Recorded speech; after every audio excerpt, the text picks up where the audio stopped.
Hey now! What is up, everybody?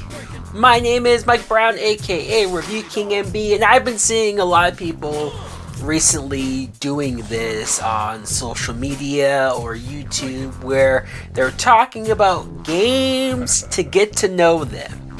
Now, I don't know if there's a specific number of games it has to be, but I'm gonna do 10. These are 10 games to get to know me. Now, this isn't necessarily saying these are my top 10 favorite games of all time, because that's probably not necessarily true. This is just a list of games that mean something to me, mean a lot to my current day gaming and my childhood gaming. And so if you want to know what kind of a gamer or what kind of a person I am as far as interests, as far as likes and whatnot, I think this is the greatest selection of games.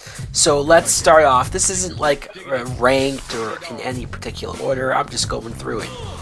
At the beginning, we're going to start with WWF No Mercy. This is one of those games that's a clear-cut example of the only reason why I got N64 was to play this game. I was very young. I remember my mom getting it for me on my birthday in 2000, and I was hooked right off the bat. This game got me into N64 gaming. I would then go backwards and play the older wrestling games like WCW NWO Revenge and WrestleMania 2000 and other N64 games, but this one, No Mercy, is the definitive as far as taking what those games did and perfected it. It takes the best of those games, and I can't tell you how many hours I spent playing this game, being in the Creation SmackDown mode, doing the Championship mode, and the replayability that you have in that. The soundtrack is iconic, it's addicting, I can just listen to it now and not get sick of it. Up next, we're going to stick with wrestling, at least just for now, and this is the last wrestling game I have on this list. SmackDown Here Comes the Pain, another game that kind of is in the similar vein. This was on PlayStation 2. And it's the last of the SmackDown series before they eventually went to SmackDown vs. Raw and now the 2K series. The SmackDown series was some of my favorites because of the simplicity of it. I think now they're trying too hard to get out there and maybe cater to certain audiences and therefore alienate me because I'm a simple gamer. I just want things like a cool, awesome, kick-ass roster, which I think this being from the Ruthless Aggression era, it did just that. The roster's great from a wide variety of big superpowered people like Brock Lesnar, who's so OP, Goldberg, that's super fun, all the way down to cruiserweights like Rey Mysterio and Ultimo fucking Dragon, the only WWE game that he was in. And doing stuff like season mode, which once again, season mode, that's all I am really here for. I can replay a season mode over and over again, never get sick of it. Also, I'm very nostalgic about this time period, for sure, but it's another situation where this game, the soundtrack, the vibe, the feel, whenever I do occasionally go back and put this game on, I'm instantly back in that mindset of, oh yes, I remember all the hours, the countless hours I spent when I didn't have a care in the world. I didn't have to worry about bills. I didn't have to worry about adulting stuff. This is one of the last few games that I could just spend hours and hours outside of school, of just immersing myself into this. The next game, I almost put Mortal Kombat X because I did enjoy that game and I thought I wanted to have that franchise represented, but then I quickly remembered, oh no, I can't do this list without talking about The Walking Dead Telltale games, Season 1 specifically, because yes, the sequels were cool, and also obviously it's important to follow the Clementine character as she got older in the series, but the first game, nothing beats playing as Lee and starting the apocalypse in a messed up situation, and you don't really know what to think of this character and what potentially he had done, to then go and start the apocalypse, right? You're starting the usual survival and whatnot, but what works about the Telltale games, and I know they did a few games before this, but this is like the first where they got it right, where they really made you feel like you were in control of this main character. You dictated how he reacts to other people, what he does. Sure, there's some cases where no matter what you pick, it pretty much goes the same place. But there's also certain situations where if you say something that's off, a character will remember that, and that will play out, that will change over the course of the episodes. If you don't save a character, like that character will die. Or you can save them. Like, they actually made this game feel like you were in control of the story, of the fate of the characters. It's also a great reason to want to replay this as many times as you can. But the emotion, man, getting close to Lee and Clementine, obviously, it's easy to kind of attach yourself to a character who's having to watch over and protect a little kid, a little girl. See a game that I will be talking about later. But then the end of this game is such a gut punch. It's such a, goddamn, you guys got me in the feels. Uncharted 2 among these. I specifically went with 2 because you can't go wrong with any of the Uncharted games, if I'm being completely honest.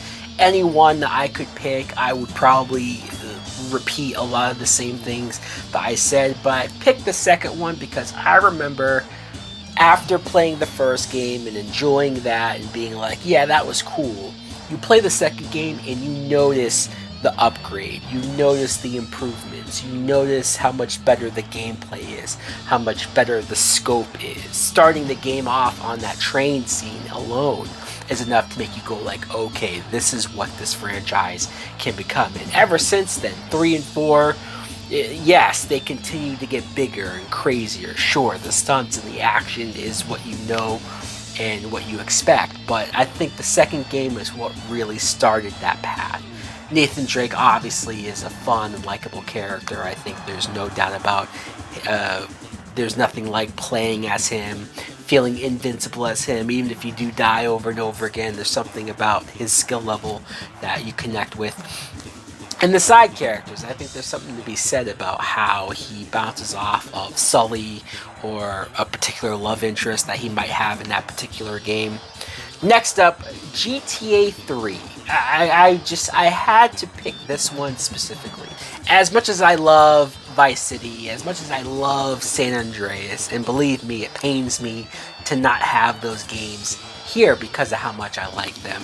GTA 3 was my first GTA game, and it was one of the earliest games I played on PlayStation 2, and so there is a lot of hours that I spent doing this. There is a lot of time I heard listening to that game radio station, even something as simple as Chatterbox. Like, I would sit there and listen to Laszlo talk to the various crazy guests over and over again. To this day, I think GTA 3 has the best radio content that's on there, but also just the simplicity of the actual gameplay. Sure, if you go back now, it might feel dated, especially compared to the later GTA games, but being as young as I was, this was perfect. This was easy to do. I would just spend hours, like if I couldn't do a mission, if I couldn't get past a mission, I would still say, that's fine, I'll just go and cause mayhem, cause destruction, see what happens when you get to 4 or 5 stars and all of a sudden the military's going after you. You're past the cops, you have tanks and the army coming after you. It was wild, it was crazy. Next game, I'm going to stick with GTA and say GTA 5. Once again, it's like I could say San Andreas, I could say Vice City because those games are fun, but GTA 5 was a huge leap forward. Even 4 is fun, don't get me wrong, but GTA 5, there is a reason why us GTA fans have been able to live off of this game, whether it's online or just replayed GTA 5 for over 10 years. You've been able to live off of this because it was the first game to have more than one main character. There's 3 completely different characters that you can play as, and I think they all have their own likable characteristics, their own likable qualities. There's 3 or like 4 different endings that you can do with this game, and I didn't realize that until I looked it up and said, holy shit, like this goes dark. You know, they don't hold back in GTA 5, and I just think it takes what you love from the GTA franchise and just improves upon it, expands on it, and it made it bigger and bigger. Next up, The Last of Us. I talk about a game that it wasn't really on my radar. I'll be perfectly honest. The Last of Us came with my PS4. When I bought my PS4, it was a part of the bundle. And I remember looking at that and saying, oh, I've heard of this game, but alright, sure, fine. It was a part of it, I'll just play it. And I fell in love. I was immersed. I was so into just the story alone. Never mind gameplay, which is fun. Never mind the zombie apocalypse, which is fucked up. And I think this game, when you have other games like Resident Evil and so many zombie apocalypse type stuff, it's hard to maybe stand out, but I think the infection, the bloaters, and just the different type of infected creatures out there works. But it's the 2 characters. It's playing as Joel. Once again, like Walking Dead, you're playing as a character who has to look after a little girl like Ellie, but it's their dynamic, it's their relationship, it's the voice acting and just how good it is, the emotional resonance that you get over the course of playing it. And there's nothing like, you can make as many movies and TV shows, and I'll enjoy them if they're done well, but there's nothing like it. It's not the same being able to physically play in your hands, the controller, playing as that character who's talking, feeling like you're making the decisions to actually do the things that you're doing on screen. And I think Last of Us is one of the best examples of why it felt like you were truly a part of it or truly that character. The end of that game is such an emotional gut punch. It was talked about for years amongst players, amongst people who were like, is it fucked up what Joel did? Is it like what was right, what was wrong? And I think the moral ambiguity of this story is why it resonated so much. Cyberpunk 2077, another game that wasn't necessarily on my radar. Like, I heard of it. There were a lot of people who were super hyped about it. I remember the announcement of Keanu Reeves. People lost their shit. And I was like, okay, yeah, that's cool. But, like, I'm not the biggest gamer. If you're even seeing my selection, you can kind of see what kind of gamer I am. And so it wasn't like I was, oh, day one, I'm going to buy this. And I remember hearing people complain that, like, maybe it didn't hold up or it had so many bugs and issues. At the time, I had GameFly, which was the subscription service where you could rent games and have them sent to your house. So I was just looking for a new game to play that particular week. So I chose Cyberpunk and I played it and I was like, okay, this is actually fun. My expectations were maybe in the middle. And so that's why I wasn't disappointed, or I wasn't like, oh, this isn't what they promised. I was like, okay, this is cool. Like, this is a cool atmosphere. Love the cyberpunk futuristic stuff. Love the Johnny Silverhands, Keanu Reeves character. And I liked the V character as far as their situation. They had a timetable, a time limit of how long they'll live. And then they fixed it. You know, CD Projekt Red, they put in the work. They did so many patches. They did so many relaunches. They relaunched this on PS5, which is what really got me into it. When I came back to this game, I actually bought it for PS5. I said, wow, no, this feels like a different game. This feels so much more improved. They added so much to the gameplay as far as vehicles actually having a combat to it. They've added so much to the world and to the city to where I'm like, oh yeah, this is what I think people were hoping for and expecting on day one. And now this is a game that I can just come back to, especially with the Phantom Liberty DLC, like just everything that they've added to this have beefed this up so much that like this is one of my favorite games ever. Honestly, I can come back to this and just be in that world even though I've already beaten the game. Marvel's Spider-Man. Now it's tough because I've grown up on Spider-Man games. I'm talking about Spider-Man games that were based off of the Tobey Maguire movies, right? I would buy those and play those over the years as they came out. I have love-hate thing for the Spider-Man 3 game because I'm like, there's things I like about it, things that not. And then you have other games like Web of Shadows and just games that were sort of just coming out and I'm like, oh, that was cool, that was fun. And each one sort of got better and better. But then you get to Marvel's Spider-Man.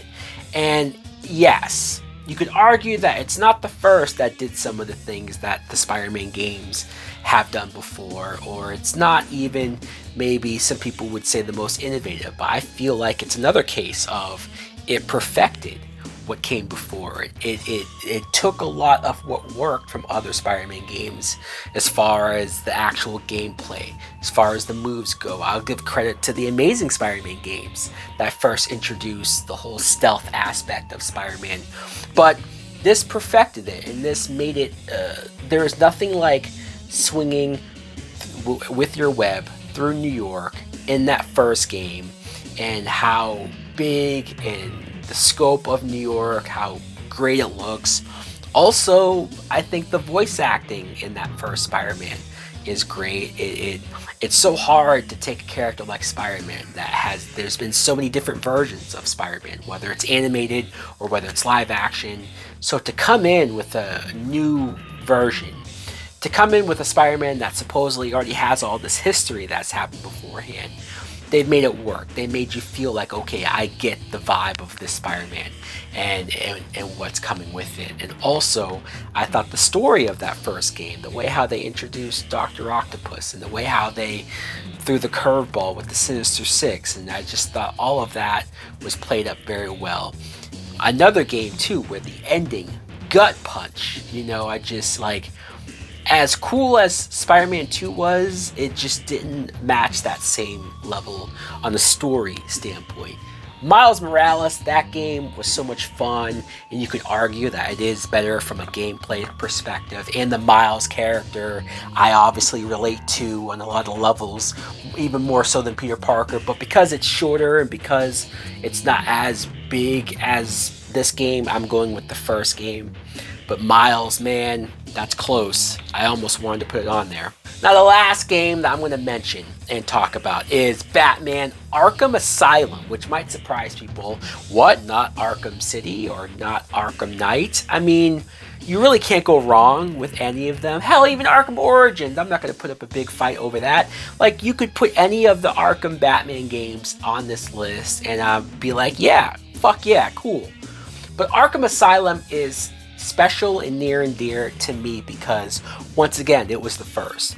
Once again, it was like, you saw the trailer and it came out after Dark Knight, so obviously everybody was on a Batman high. And by that point, there hadn't been too many great Batman games or really any good Batman games. The Batman Begins game based on the movie was decent, but still, it's like you're pulling hair here. And then the trailer for Arkham Asylum, you're like, wow, this feels different. This feels like this could be the one. The voice acting of Kevin Conroy, it's like, no, like they know what at least I want from a Batman game. And then you play it, and it's everything I could have wanted from a Batman game and more, just as far as the tone, the dark cinematic visual aspect of it. The Arkham Asylum being the setting is perfect. The story of like the Joker takes over Arkham and you're Batman sort of trying to fight your way out through there. Once again, perfect. I think Paul Dini was a part of the story here. It's like they had the right people in charge. They had the right people running this. I think Rocksteady, man, they made something special with these Batman Arkham games. Yeah, they fucked it up since, but there's nothing like going back. And that's why, even though, yes, they have improved the gameplay with City, and yes, Arkham Knight still visually looks more gorgeous than games that come out today. Like, it's special what they've done with some of the later games, for sure. But going back to playing Arkham Asylum even today, there is just something about that vibe, something about the more simple aspect of that story. It's smaller, it's more compact, and it's more claustrophobic, but it's one of the best versions of the Joker. It's one of the best versions, dare I say the best version of Scarecrow.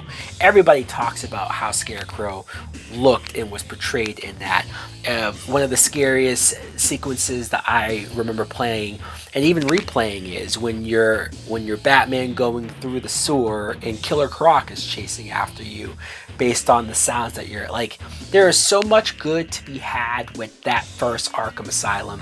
The soundtrack is strong. Like I say, the voice acting is strong. The atmosphere is strong. I can't say enough good things about that first game. So guys, that's 10 games to get to know me. Let me know in the comments below, not only what do you think of my list, is there anything that you're surprised or surprised I didn't have, but what are some of your games to get to know you? Thanks for watching. Like, comment, subscribe. Later!